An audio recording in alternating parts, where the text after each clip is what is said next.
بسم الله الرحمن الرحيم، والصلاة والسلام على أشرف المرسلين سيدنا محمد وعلى آله وصحبه وسلم. عايز الناس تركز معايا وواحدة واحدة كده بالراحة. أنت بتبدأ تدرس الحياة السياسية في مصر القديمة. أول حاجة عايز أعرفك إن اللي عمل تاريخنا راجل مصري اسمه مانيتون. طيب الراجل ده عمل مصر كم أسرة؟ 30 أسرة.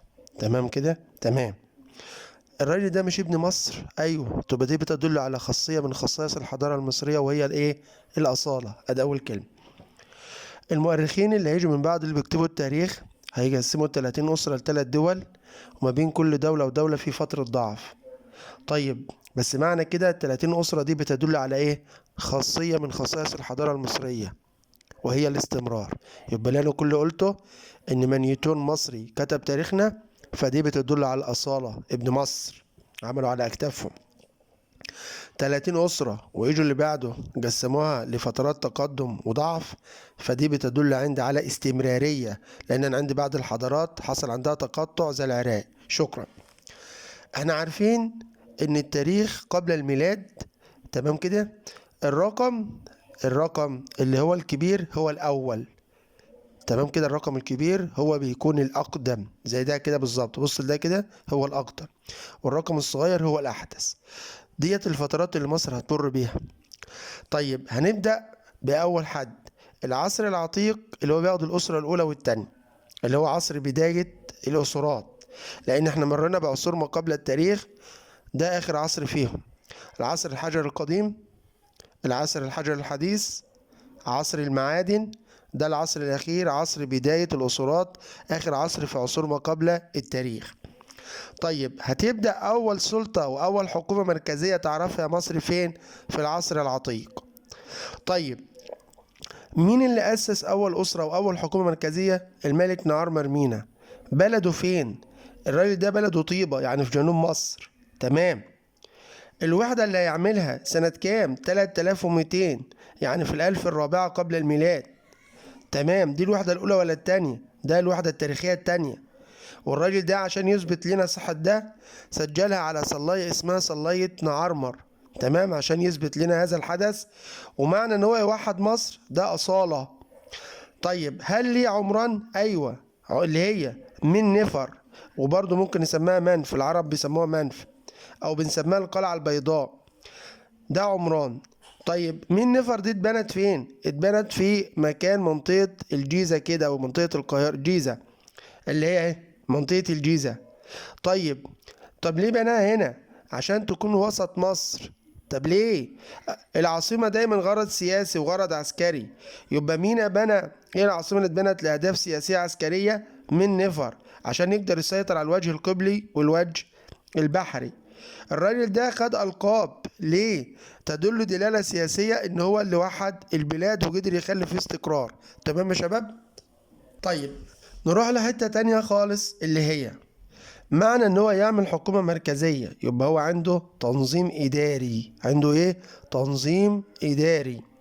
ودايما افتكر معايا الوجه البحري اللي هي مصر السفلى.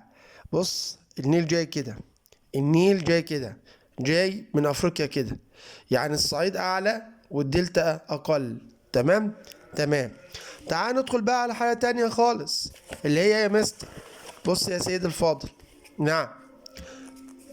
هل ملوك الدولة ملوك العصر العتيق تميزوا بالحكمة؟ أيوة. دليلك إن الناس ديت يا مستر عشان تربط ما بين الصعيد وما بين الدلتا هيعملوا حاجة اسمها المصاهرة وازدواج الألقاب.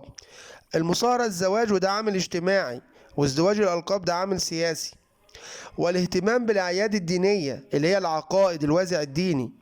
طب انت دلوقتي قلت لي ملوك الدولة العصر العتيق تميزوا بالحكمة، عملوا حاجة اسمها المصاهرة عامل اجتماعي، وازدواج الألقاب عامل سياسي، والأعياد الدينية وازع ديني. طب ليه؟ خلي بالك، هو هنا لما يقول لك الهدف، ايه الهدف؟ ليه عملوا كده؟ عشان يا مستر هدف سياسي، استقرار البلاد، السيطرة على البلاد يا مستر. دايما اركز في السؤال، عايز ايه المطلوب؟ هم عملوا ناحية اجتماعية وسياسية وناحية دينية. هو هنا لما قال لك هو قال لك عملوا ايه؟ هو بيقول لك ايه الهدف؟ هدف استقرار سياسي للبلد. تمام كده يا شباب؟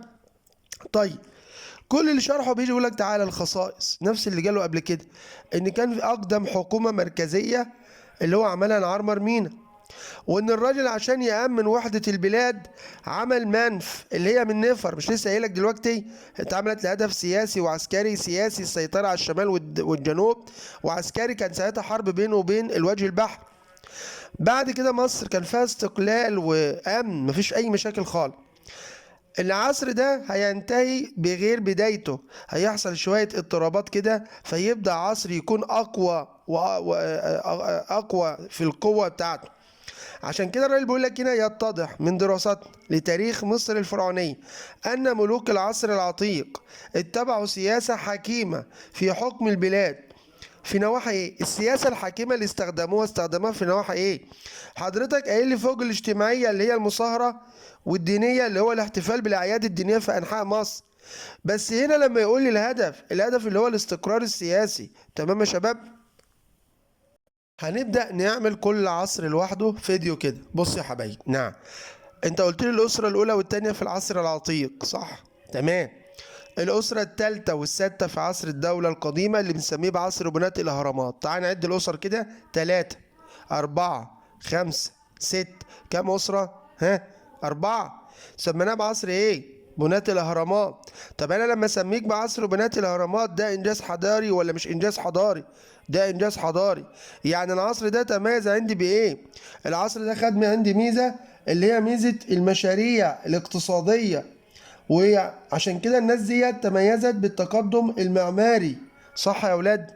طيب، لما يكون في حكومة منظمة قوية البنيان، يبقى ده بيدل عندي على ايه؟ على ميزة إدارية أقوى.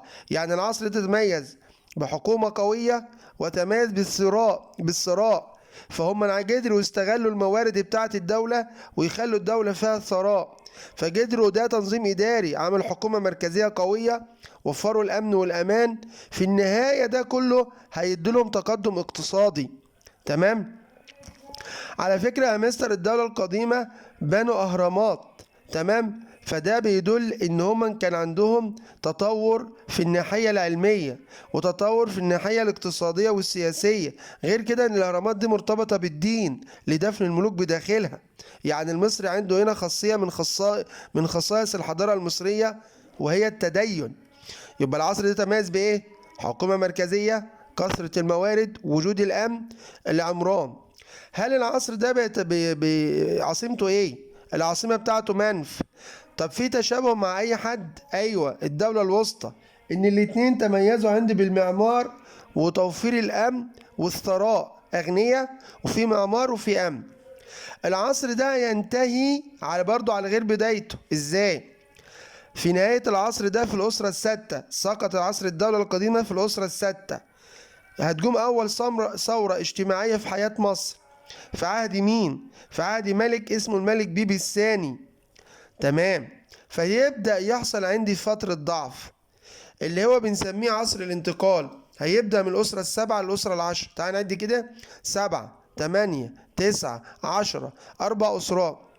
ده أقل فترة ضعف هنقابلها. طب إيه سبب إن مصر دخلت في عصر ضعف وانتقال؟ إيه السبب؟ بسبب الأطماع الشخصية بتاعت حكام الأقاليم. حكام الأقاليم بدأ يكون عندهم طمع شخصي وازداد نفوذهم. معنى أن يزداد نفوذ حكام الأقاليم، تبقى دي سلطة لا مركزية، وهنا هتضعف السلطة المركزية، وهنا البلد هتتفكك ويكون في فوضى وعدم استقرار. مين بقى اللي هيتبهدل في فترة الفوضى؟ اللي هو عندي الطبقة الرابعة، الفلاح وعمال الزراعة. لأن مش هيبقى، نركز على الكلمة ديت: وأهملت القوانين. أركز على ده: وأهملت القوانين. يبقى أجل عصر كان في قانون، والقانون أهمل هو عصر الإيه؟ الدولة الإيه؟ القديمة. لأن قال لك هنا: وأهملت القوانين بسبب الضعف وبسبب نفوذ حكام الأقاليم، وأصبحوا لا يدينوا بالولاء للملك وامتنعوا عن دفع الضرائب. يبقى هنا من خصائص عصر الانتقال إن الملك فقد حكمه، ضعف الحكومة المركزية، هتتفكك البلاد، هتتعرض للاحتلال، هيبدأ يزداد نفوذ السلطة اللامركزية اللي هو حكام الأقاليم، البلد هتبقى فيها فوضى، القانون هيبقى أقل ما يكون. تمام؟ تمام كده؟ ويبدأ مين اللي يعيد لمصر استقرارها الأسرة الحادية عشر. عشان كده المستر قال لي إن ارتبطت وحدة مصر بالأسرة الأولى اللي هو الملك مينا نعرمر، الأسرة الحداشر اللي هو الملك منتحتب الثاني، الأسرة التمنتاشر اللي هو الملك أحمس. هنا سؤال: يدل تسمية عصر الدولة القديمة بعصر بناء الأهرامات على. عشان أقدر أبني أهرامات لازم يكون عندي إيه؟ قوة اقتصادية. لازم يكون عندي قوة اقتصادية، وهم تميزوا بها كثرة الموارد وزيادة الثراء، فقدروا يستغلوا الموارد ويعملوا دولة قوية البنيان حكومة وأمنا. تمام يا شباب؟ بسم الله الرحمن الرحيم، والصلاة والسلام على أشرف المرسلين سيدنا محمد. نبدأ نكمل. عصر الدولة الوسطى بتاخد من الأسرة 11 و12 أسرتين فقط. العصر ده برضو ليه عنده مظهر حضاري، وهو عصر الرخاء الاقتصادي. يعني ايه يا أولاد؟ يعني كانوا أغنياء جدا. فأنا قلت لك إن الدولة القديمة والوسطى الاتنين كان عندهم كثرة موارد، والاتنين كان عندهم عمران. الراجل ده كان ليه هرم في هوارة وليه معبد في الفيوم. فثراء اقتصادي عشان الراجل ده عمل عندي اللي هو سد اللاهون، وسنوسرت عمل عندي قناة سيز وستريس، غير المشاريع اللي هم عملوها.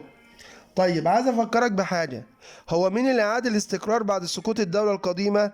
الأسرة ال11 الملك منتحتب الثاني. يعني مين اللي اعاد هيبة سلطة الحكومة المركزية؟ هو، وكان بيسبقه عدم وجود سلطة مركزية.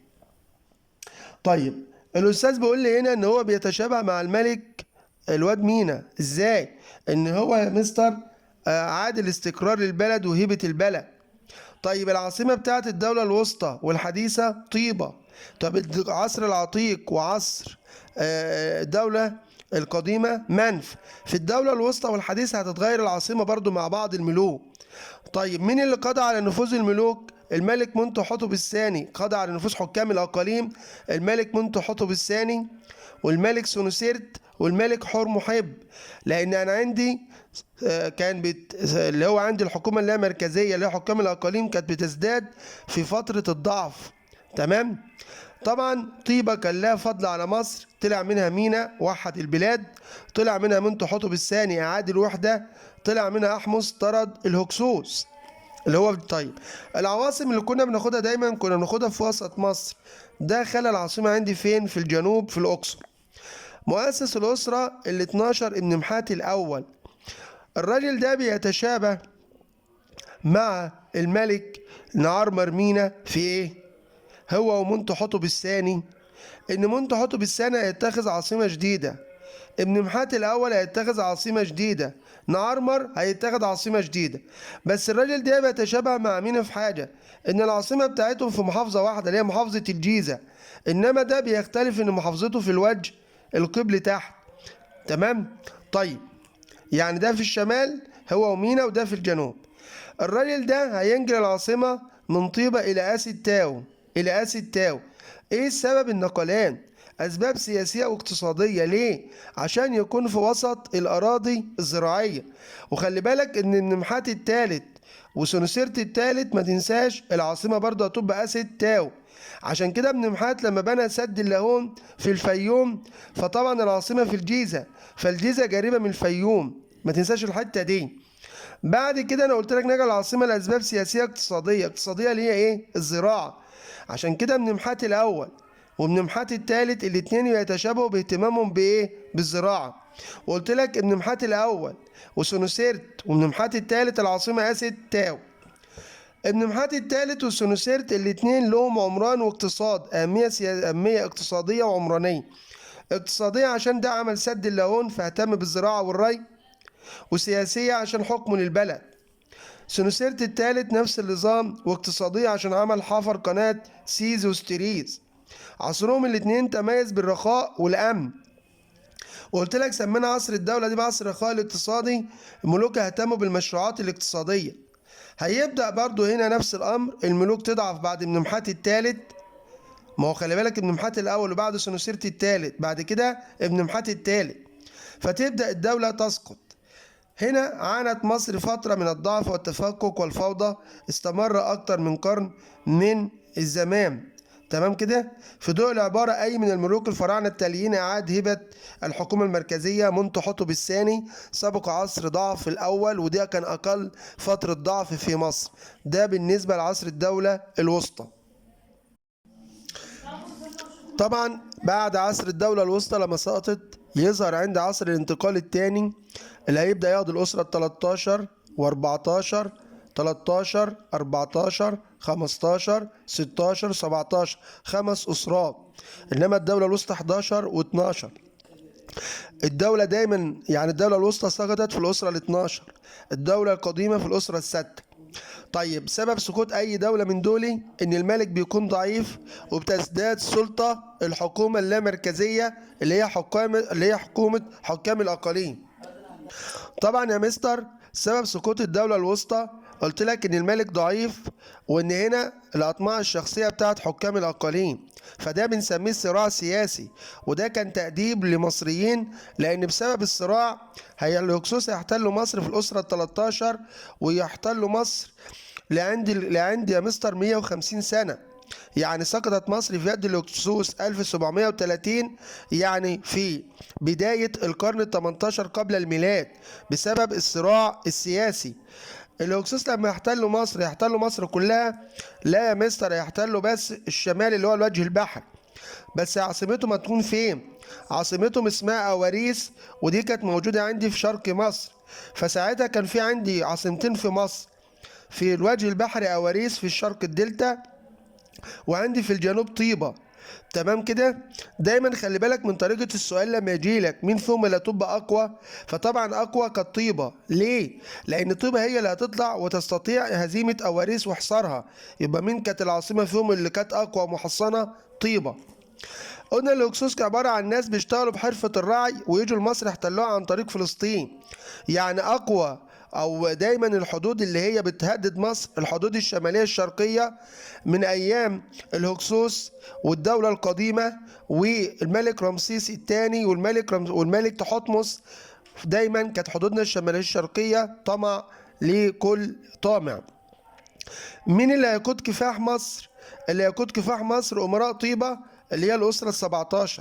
عشان كده قلت لك لا طيبة لها فضل على مصر. مينا وحد مصر، منتحتب الثاني عاد الوحدة بعد الدولة القديمة. يجي عند أمراء طيبة اللي هو أحمس وأبوه سكن الرع وأخوه كاموس، الاتنين اللي ماتوا في الحرب. وكمان إن هنا دور المرأة اللي حج يا حطب كان لها دور كبير في تشجيع زوجها وأولادها. يبقى اللي هيشيل الخطر عن مصر الهكسوس أحمس، ويبدأ مع عصر الدولة الحديثة. تمام يا مس. يعني دلوقتي حرب التحرير ديت هيسبقها فترة اللي هي الضعف، ويجي بعد كده عصر الدولة الحديثة. مؤسس الأسرة ال 18 الملك أحمس. الدولة الحديثة هنا هيبدأ فكرها يختلف. ازاي؟ قالت عشان أأمن مصر داخليا وخارجيا لازم أقوم بالأمن القومي بالحروب خارج مصر على الحدود الخارجية، وهيقوموا فعلا بحروب، وده هيؤدي إن هم يكونوا إمبراطورية عظيمة. فعشان كده بنسميها بعصر الإمبراطورية أو بنسميها بعصر المجد الحربي. يبقى لما يجي يسألني من العاصمة اللي بترتبط وجودها بذكرى مش كويسة أو بذكرى أليمة، هقول له عندي أواريس اللي كانت موجودة عندي في الدلتا اللي هي بنسميها مصر السفلى في شرق الدلتا. يبقى هنا تعرضت مصر للاستعمار بسبب عندي الصراعات السياسية.